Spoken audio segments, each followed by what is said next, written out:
तो चलिए आइए अब हम लोग पढ़ते हैं 2.2.3 development of sociology since India's independence. अब देखिए, भारत जब से आज़ाद हुआ तब से समाजशास्त्र में क्या क्या विकास हुआ, आइए इसके बारे में पढ़ते हैं। After India's independence, Indian sociologist and anthropologist came in contact with their counterparts in Foy United states of America.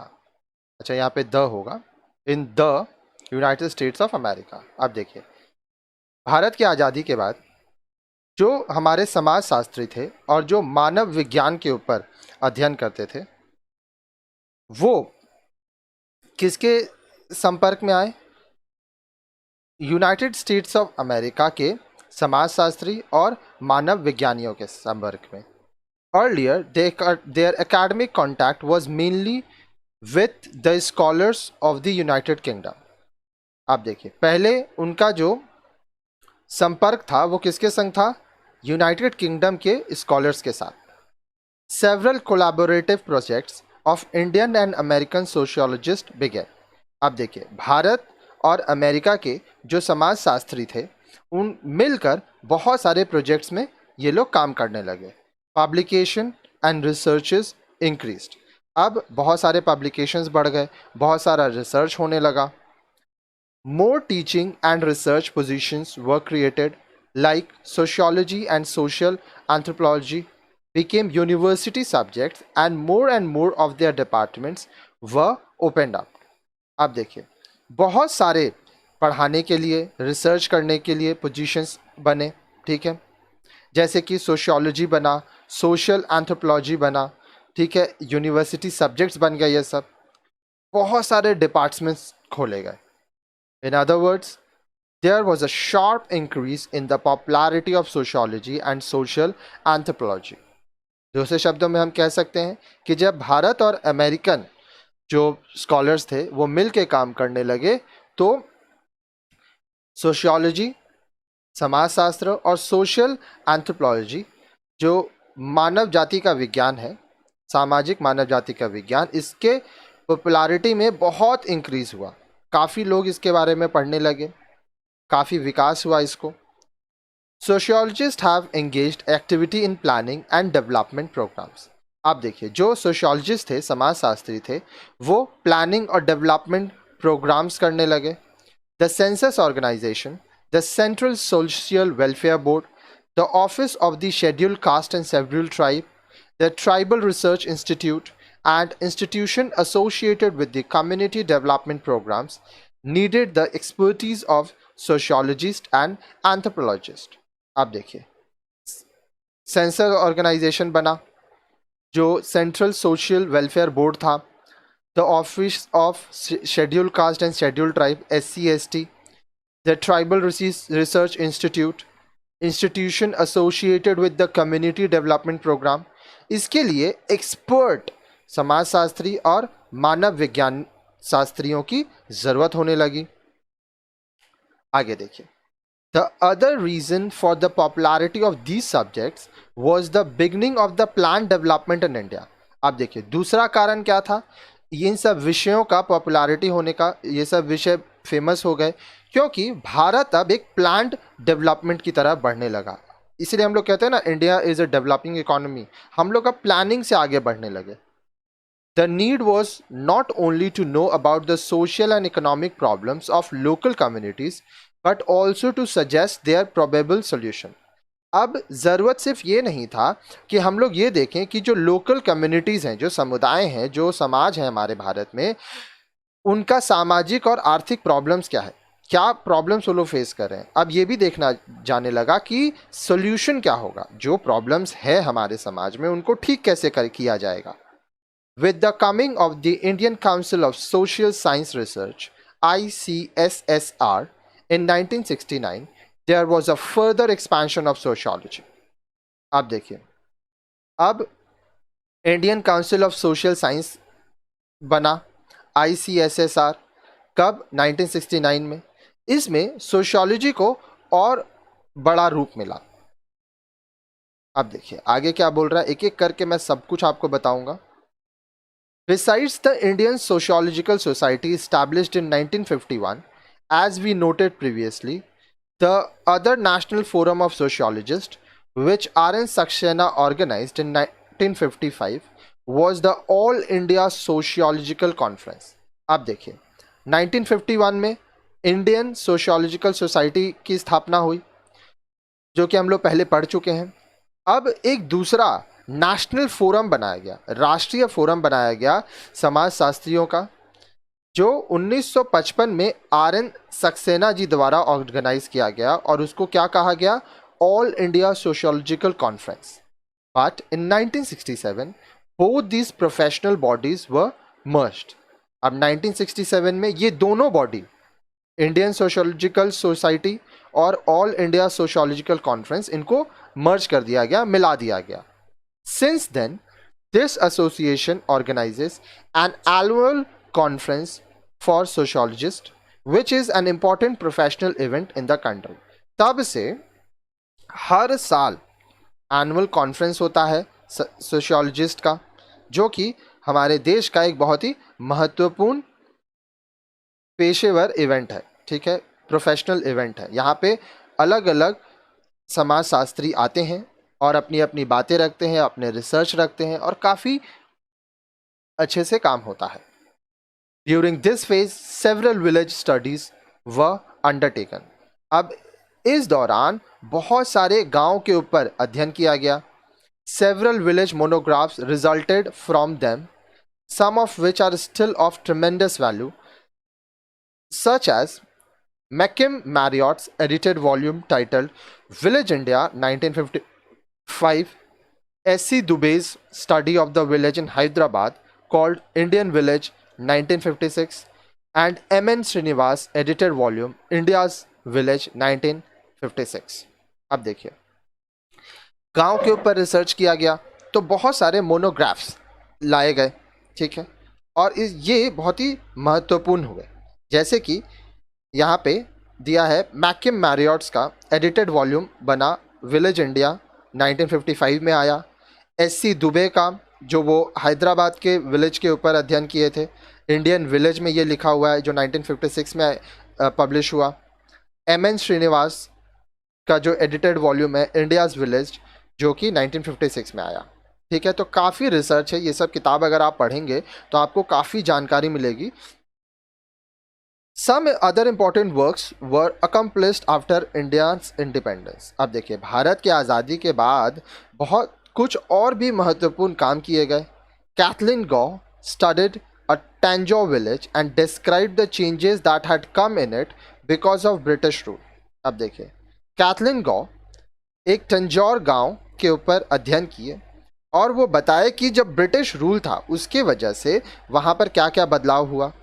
F.G. Bailey wrote on a village in Orissa, documenting the changes surfacing it once its lands came to market. Srinivas, from the study of village in Karnataka,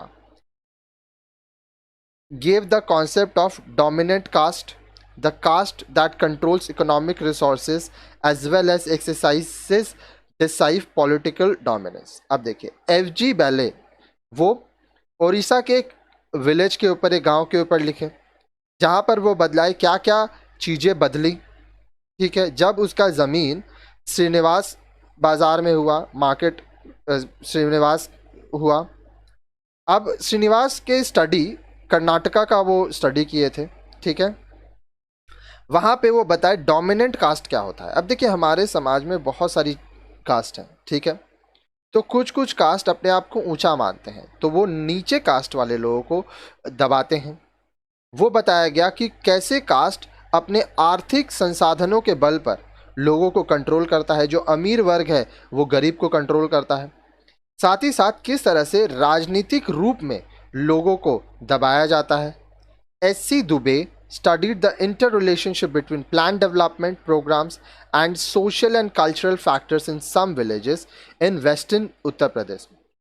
पश्चिमी उत्तर प्रदेश में S.C. Dubey जो अध्ययन किए वो पाए कि एक संबंध है किस चीज़ के बीच में, प्लान डेवलपमेंट प्रोग्राम्स और सोशल एंड कल्चरल फैक्टर.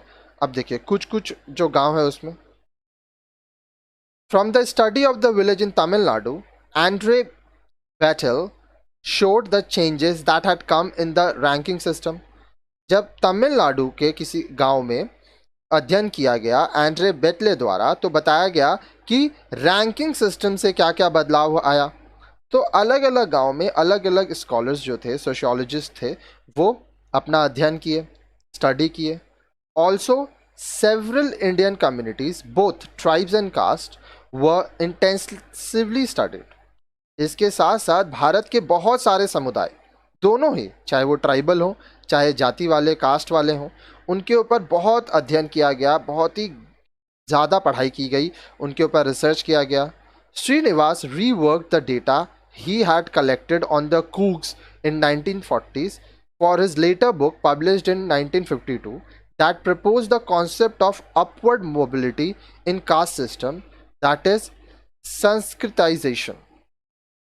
ठीक है, अब श्रीनिवास जो थे वो वापस से अपने डेटा पे काम किए, जो डेटा वो कूक्स का कलेक्ट किए थे 1940 में, ठीक है, उस पर वापस काम किए। तो 1952 में इनका दूसरा बुक आया, ठीक है, जिसमें वो ये बताया कि किस तरह से कास्ट सिस्टम में लोग ऊपर की तरफ बढ़े। ठीक है, संस्कृत जो लोग जानते थे, ठीक है, वो लोग को ऊपर का दर्जा दिया गया।